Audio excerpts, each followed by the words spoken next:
Está começando mais um ponto de encontro e o nosso convidado hoje é o vereador Fabiano Guimarães.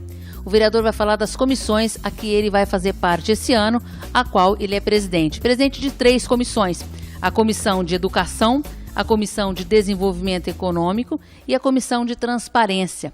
Ele vai falar hoje e alguns assuntos que a gente vai estar pontuando. O vereador é de extrema importância para nós, porque fez parte da ADESG, Escola Superior de Guerra, durante 10 anos da Ciesp e durante alguns anos do Corecon. E ninguém melhor do que ele para falarmos de assunto pertinente. É isso, vereador, tudo bem? Exatamente. Prazer estar aqui mais uma vez. E as comissões permanentes são parte orgânica da casa, né? É fundamental aí para o funcionamento dos trabalhos legislativos, né? É nas comissões que a gente discute os temas temáticos, principalmente, claro, né? Tem a Comissão de Justiça, a Comissão de Finanças e tem inúmeras outras comissões por tema, né?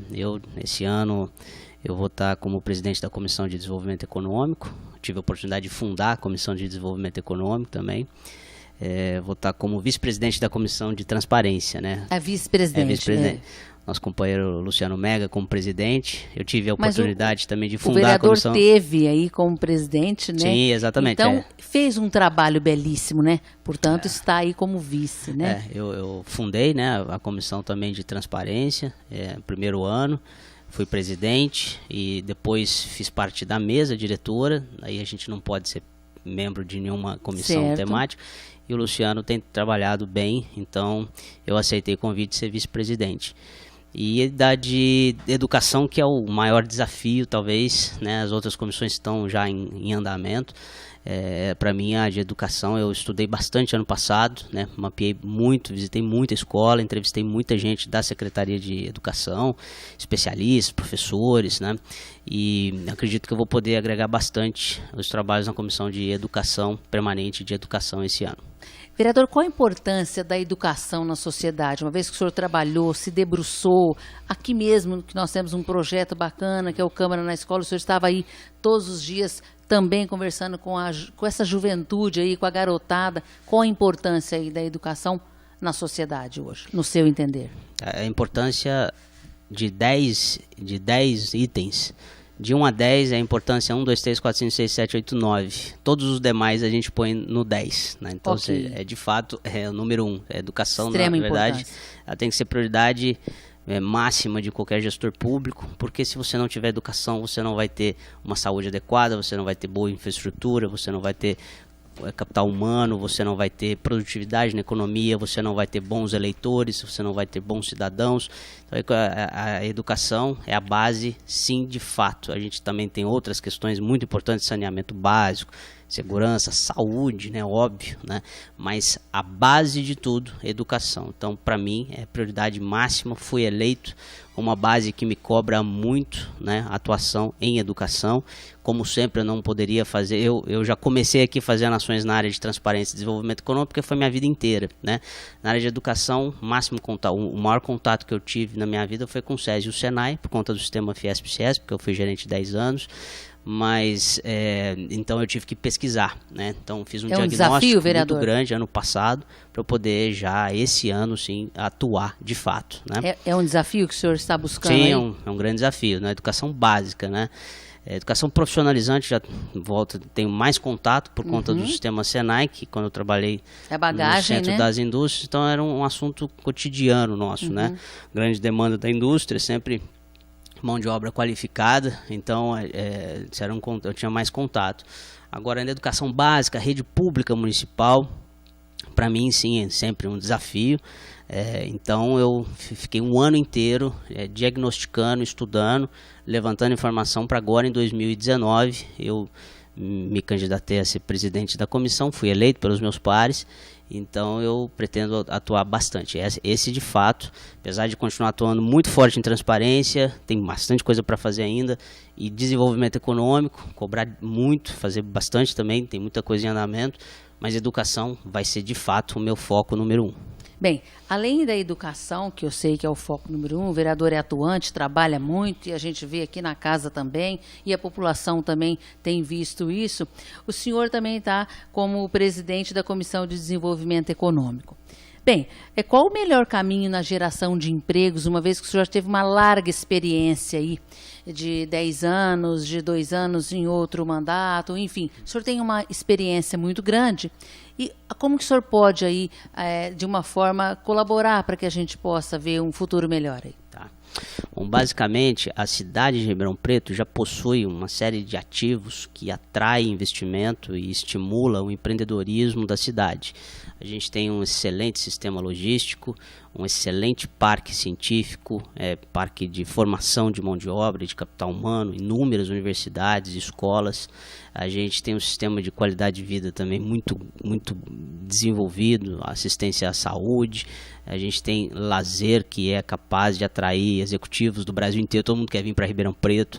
A gente tem, enfim, uma série de requisitos que estimula a vinda de empresas para cá por si só, né?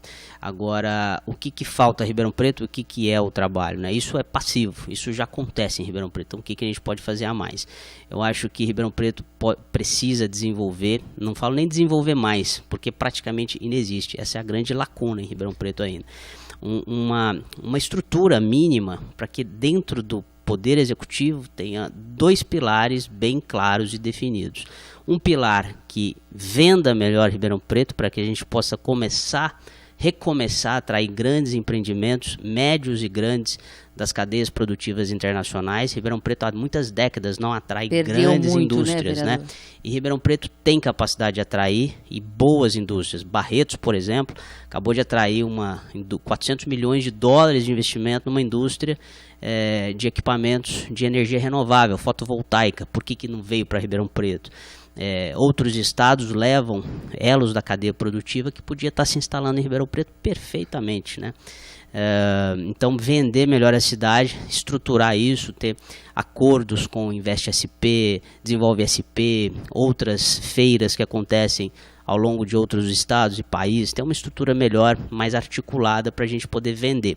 Às vezes o cara vem de outro país, o investidor vem de outro país, ele não procura Ribeirão, ele procura o governo do estado de São Paulo.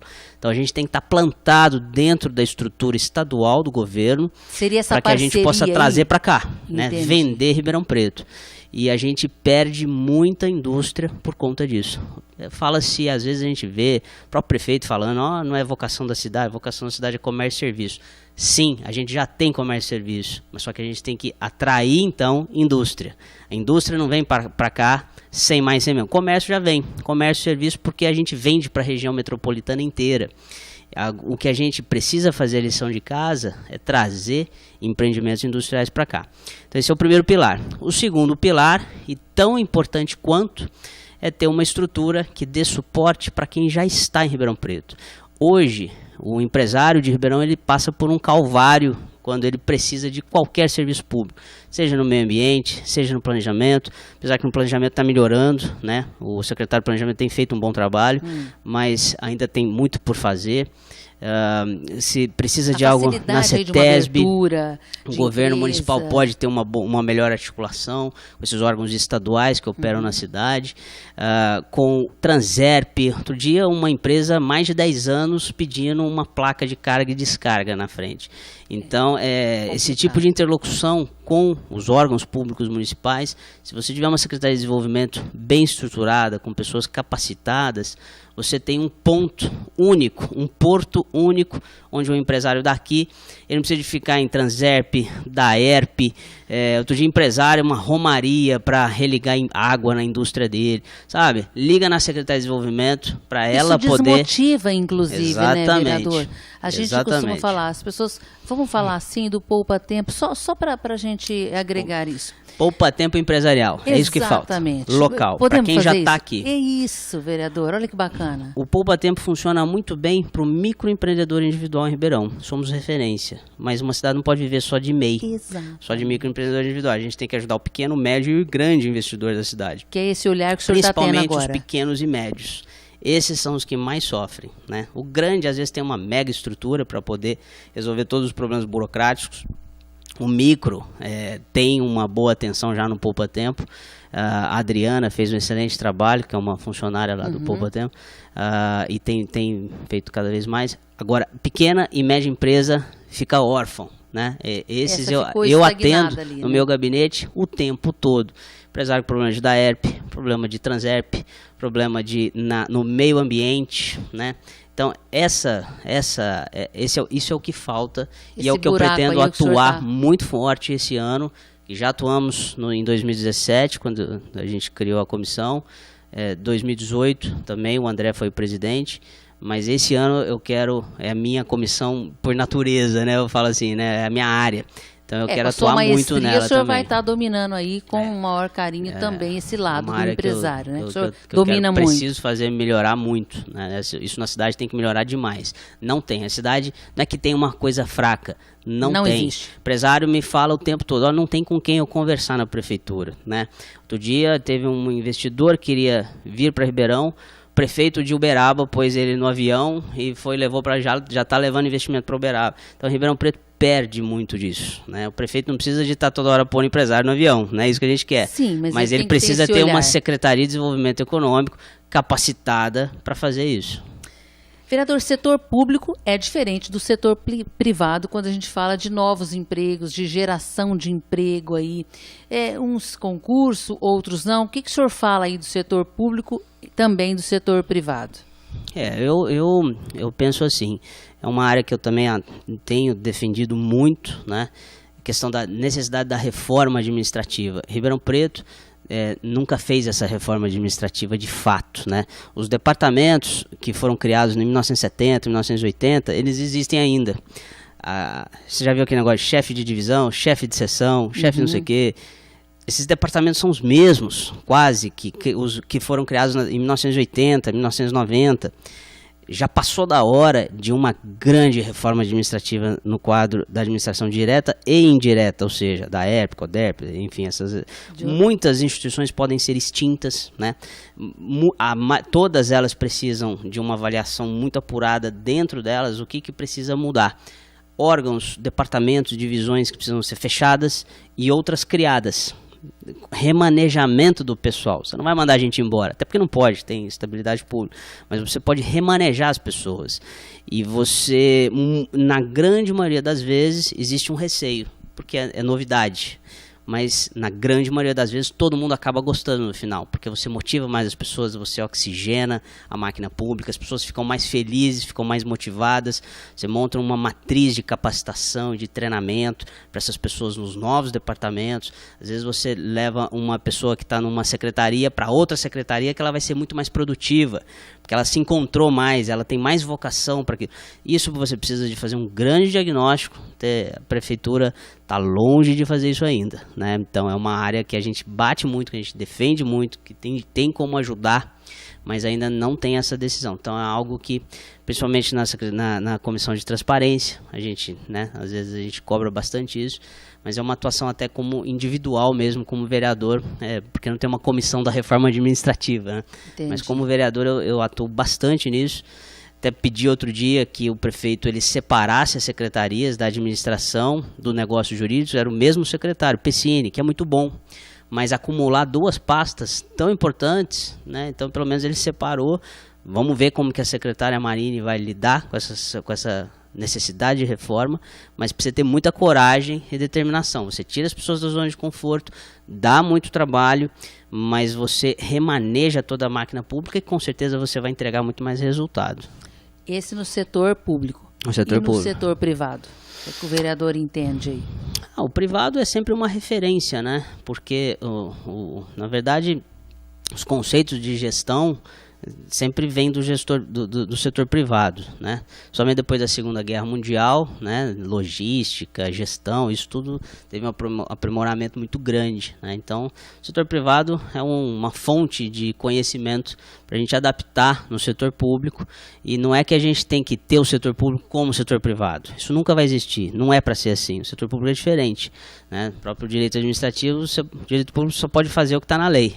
né? No privado você pode fazer tudo que a lei não proíbe, é o contrário, então você tem mais flexibilidade. Mas no setor público você pode aprender muito com o setor privado, sim. Trazer aí essa experiência, né? E unir aí o melhor, né, vereador? Nós tivemos há pouco tempo, acho que o ano passado, a nota 10 do ENCLA. O que é o ENCLA, vereador? É a Estratégia Nacional, né, de Combate à Corrupção e à Lavagem de Dinheiro. E a Câmara Municipal de Ribeirão Preto foi referência, teve nota 10. O senhor acredita que foi, claro, um trabalho dos vereadores com os funcionários da casa, e eu gostaria que o senhor comentasse esse assunto e essa nota que é uma referência, né, vereador? Sim, lógico. A nova essa legislatura, né, que eu tenho a honra de fazer parte, a 17ª, ela é uma legislatura que vem num novo momento do Brasil, num novo momento de Ribeirão Preto, principalmente, né? Na verdade, Ribeirão Preto saiu na frente do Brasil, né? Porque a gente teve a Sevandija, aquela operação toda, que foi aquela terra arrasada, né? Então, os vereadores eleitos já vieram com esse espírito já, né? O que talvez eu pude contribuir mais, no caso, quando a gente fundou a Comissão Permanente de Transparência, foi dar uma espécie de direcionamento sobre o que é isso, né? O que é ser transparente, porque a sociedade toda estava exigindo, estava clamando, né? Até, principalmente na Câmara, né? Então, até falei assim, em outubro eu tinha sido eleito, eu falei, olha, primeira ação nossa, eu estava numa mesa de discussão, todo mundo falando de prefeitura, porque a prefeitura agora a gente tem que fazer assim, olha, a primeira coisa que a gente tem que fazer é dar o exemplo. Como é que eu vou cobrar a transparência da prefeitura se a Câmara, a gente tem tanto trabalho para fazer, né? Então, a primeira coisa, eu trouxe um pessoal de São Paulo, para a gente entender um pouco de câmaras que são referências em transparência.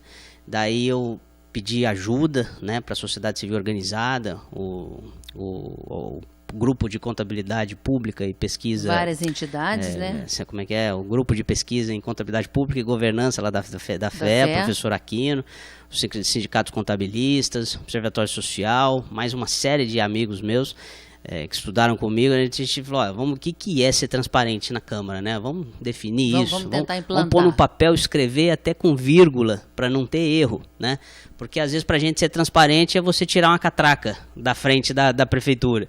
Você põe uma parede de vidro, né? Isso não é bem isso, né? Esse não é o conceito. Então, o primeiro deles é cumprir a lei, né? E a Câmara já vinha cumprindo e cumpre, né? Algumas adequações, o que exige a lei de transparência, lei de acesso à informação, mas ser transparente é muito mais além do que isso. Você tornar didático e acessível para o cidadão comum conhecer o que está acontecendo aqui dentro, né? Então, o que acontece? Os conceitos de governança corporativa na empresa privada, que é o que? Ser transparente para você aumentar o valor da empresa. Quanto mais gente conhece aquela empresa, o que acontece naquela empresa, como as decisões são tomadas, então, aquela empresa não é um risco, então vou pôr dinheiro nela, né? Mesma coisa para o setor público. Olha, a Câmara é transparente, estou vendo que ela está fazendo esforço, então eu vou confiar nessa Câmara. Então essa Câmara passa a ter mais poder, né, de transformação. É o mesmo conceito, mas empresa dá mais dinheiro, Câmara vai dar mais capital político, vai dar mais força. Visibilidade, né? Também. Né? Exatamente. Então a gente começou mapeando a Câmara toda, né?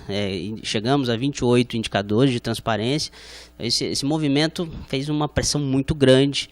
Foi uma mudança de paradigma cultural aqui muito grande, né? Então, muita gente, às vezes, com receio também. A gente sentia isso, né? Com os funcionários, é natural. Claro, né? É natural, né? Mas todo mundo viu que, muito pelo contrário. Hoje eu sinto o funcionário da Câmara mais orgulhoso. Estimulado, né? Eu sinto. Eu vejo o funcionário da Câmara mais orgulhoso de trabalhar na Câmara. Leva um tempo ainda para o cidadão comum ver alguém com crachá, né, da Câmara e falar, olha, trabalha na Câmara. Isso aí ainda vai levar um tempinho, né? Até isso ser cristalizado. É gostoso, né? A pessoa Mas eu vejo que a gente está no rumo. Eu vejo que a gente está num bom rumo. E aí a gente acabou, esse movimento todo, a gente acabou, fiquei muito feliz, nem imaginei, talvez nota 10, mas a gente tirou a nota 10, né? Fomos de 3 para 10, né? E ainda tem muito por fazer. E outro dia mesmo a gente fez uma reunião da Comissão de Transparência. Fizemos lá, durou 3 horas, o pessoal da FEA também, da USP esteve aqui, e a gente com a empresa também, que foi contratada para fazer a integração, para se adequar às ações de transparência, são muito exigentes em nível de transparência. Aí teve uma hora na mesa que o pessoal até falou assim, nossa, mas precisa disso? Aí o pessoal da USP aqui falou assim, não, mas vocês não querem ser a mais transparente do Brasil? Aí todo mundo ficou assim, falou, pô, é verdade. pessoal da empresa até falou assim, nossa, é verdade, Ribeirão vai ser referência. Então isso estimula, né? Então a gente avançou muito e vamos avançar ainda muito mais em nível de transparência, né? Quando o senhor fala que teve essa reunião, foi com pessoas que vieram para ajudar, para somar? Ajudar voluntariamente, mais os servidores da casa. Isso é importante falarmos para a comunidade entender, né, vereador? Não, e os servidores muito engajados também.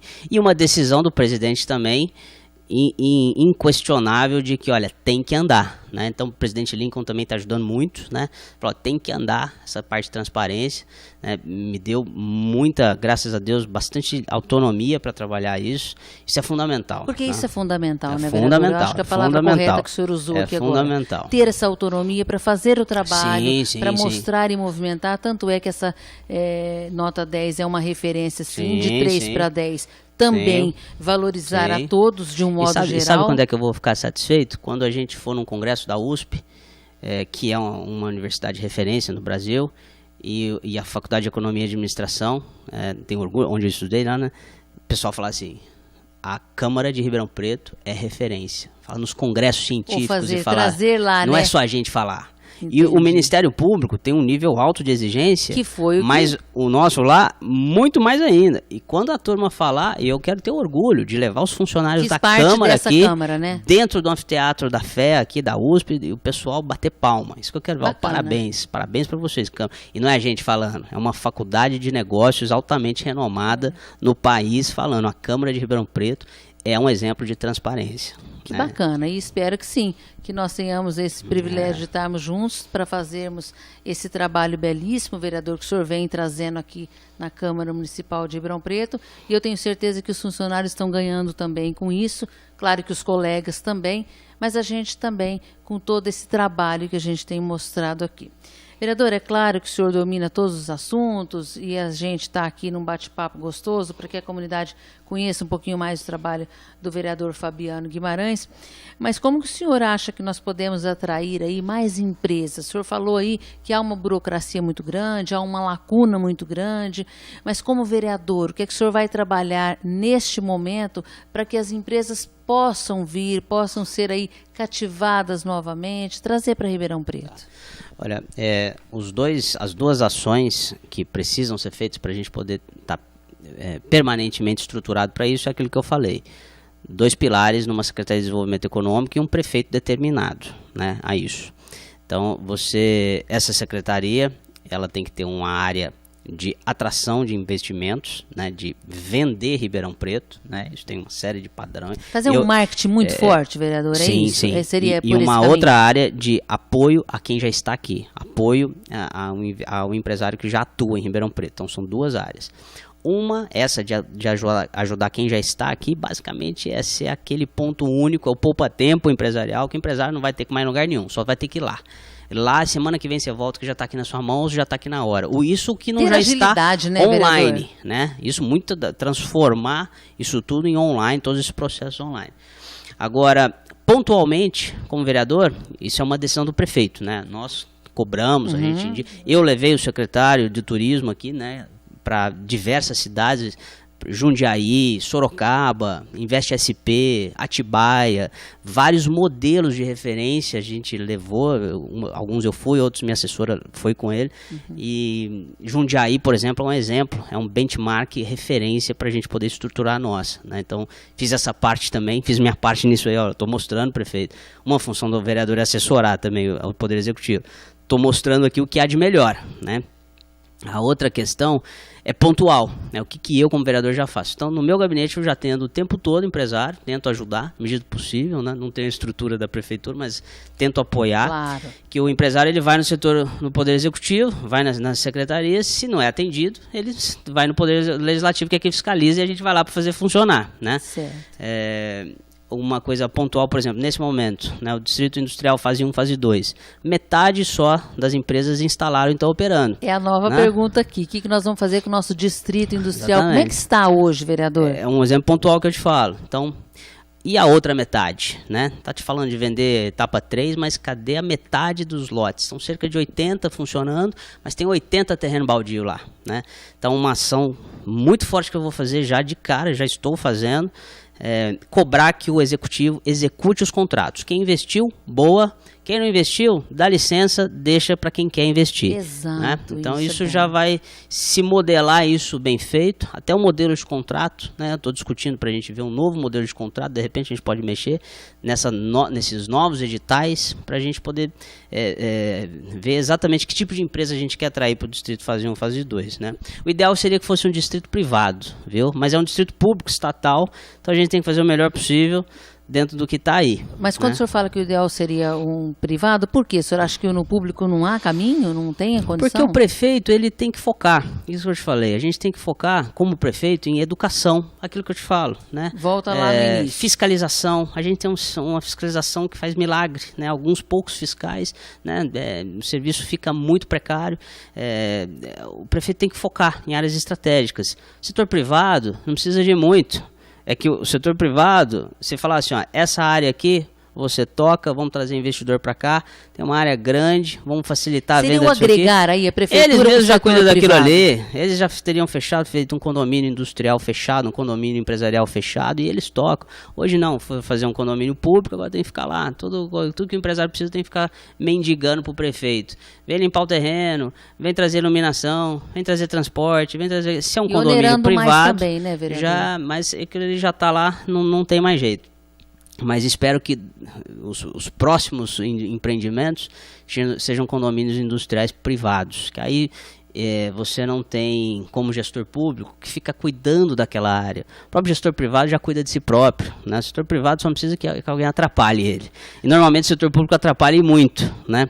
Então você tem que ter uma secretaria enxuta, que dá apoio e deixa ele tocar, né? Se o prefeito cuidar bem da educação, cuidar bem da saúde, da fiscalização, o resto toca, né? Não tem problema. Quando o senhor fala em setor privado, e a gente vê que o vereador gosta muito, é uma linha que o vereador pende mais, quando a gente falar de praças também, e talvez uma ideia, não sei, né? Nós somos só funcionários, mas também do setor privado organizar as praças, ajudar aí esse apoio nessa parceria. O senhor não acha que como fiscalizador podia olhar também? Nós temos grandes praças, a maioria aqui de Ribeirão Preto está precisando sim desse apoio. E por que não pegar essas empresas, como o vereador está falando, e explorar de uma forma, claro que tudo documentado, a parceria aí do privado e do público? Acontece, né? Em alguns parques acontece, já está né? acontecendo, né? Aquele Verde Cidade tem um projeto Verde Cidade, que mas guarida só pra os esse- parques, né? As praças ainda não, né? É que eu vejo assim, isso não é solução para o problema como um todo, para a situação, né? Na verdade, Certo. a empresa, ela maximiza lucro, minimiza custo. Para isso que Exato. serve uma empresa. Então, se ela embutir isso no custo dela e está trazendo retorno para ela, ela vai fazer. Se não Até der, por conta ela de não vai. propagandas e tudo mais. Exatamente. Agora, o que falta para as praças é ter uma boa confecção de edital de licitação para terceirização desse serviço e concessão desse serviço, quando for o caso, e um excelente setor de gestão de contratos. Isso Ribeirão Preto deixa muito a desejar. A gente já passou 2 anos de governo e até agora a gente não conseguiu fechar um contrato de roçada de praças. Até agora a gente não conseguiu fechar um contrato de limpeza de bueiro. Então, assim, a gente fica preocupado porque como é que você vai dar conta de grandes questões estratégicas se nem cortar mato você consegue direito? Então, na verdade, a empresa, por mais que ela atue, o setor privado nunca vai ser responsável por mais de 5% da área verde de uma cidade. 95%, 98% é uma boa gestão pública do setor de zeladoria, que até agora Ribeirão Preto ainda está deixando muito a desejar, apesar da recorrente manifestação e ação da Câmara Municipal. Né? Com certeza, a gente vê isso no dia a dia. Bem, vereador, eu quero que o senhor faça um convite para a nossa comunidade, participar com vocês aqui nas sessões que acontecem às terças-feiras e quintas-feiras. Nosso programa já está terminando, que o senhor faça aí um convite e que o senhor dê aí um recadinho para a nossa comunidade. E a TV Câmara é isso, é da comunidade, é da população, é fazer aqui acontecer o que vocês, vereadores, estão no dia a dia trabalhando, fazendo, mostrar o trabalho de vocês, mas que a comunidade também venha participar. Vereador, faça o convite. Sim, estão todos convidados, né? aqui no meu gabinete 25, nas mídias sociais. Votar é só o começo da democracia, né? Você tem que exercer recorrentemente, todo dia, a democracia. E o caminho para isso é acompanhar o trabalho do seu vereador, conhecer o trabalho dos vereadores que você ainda não conhece, né? E, se possível, sempre que possível, ter uma matéria de interesse, participar das comissões permanentes eu estou falando de educação, das comissões de um modo permanentes, geral, né, vereador? E das votações nas sessões ordinárias também. Não precisa vir em tudo, porque tem coisa demais. Escolhe uma área que você gosta de acompanhar e comece a acompanhar. A Câmara, ela é muito mais aberta, né, do que o cidadão imagina. Às vezes vê lá de fora, né, um prédio imponente. Não, pelo contrário, aqui está todo mundo aberto. Mas principalmente procurar uma comissão do seu interesse. Tem comissão de educação, de saúde, de segurança, de habitação, tem uma série de comissões. E acompanhar os trabalhos dela, eu acho que é o melhor caminho. E participar da sessão ou terça e quinta às 18 horas, quando você também quiser conhecer uma sessão, às vezes, mas eu vejo até mais importante participar das comissões que a própria sessão da votação, porque a votação já é o dia da votação, né? E lembrando, vereador, que as comissões, como o senhor colocou, todas elas são abertas. São abertas, né? A população pode vir e participar, né, vereador? Pode assistir, né, pela TV Câmara, né? Internet, e vir aqui YouTube, pessoalmente também. Facebook, tá tudo aí nas mídias sociais aí, nós estamos aí para todos, né, vereador? Exato. Muito obrigado pela sua participação, me honra muito tê-lo aqui no Ponto de Encontro e que o senhor use mais o espaço que é de vocês e da comunidade. Agradeço muito, prazer estar aqui sempre. Obrigado. Bem, nós vamos encerrando mais um Ponto de Encontro, vereador Fabiano Guimarães, e eu espero vocês aqui todas as terças-feiras e quintas-feiras, a partir das 18 horas. Nós vamos ficando por aqui.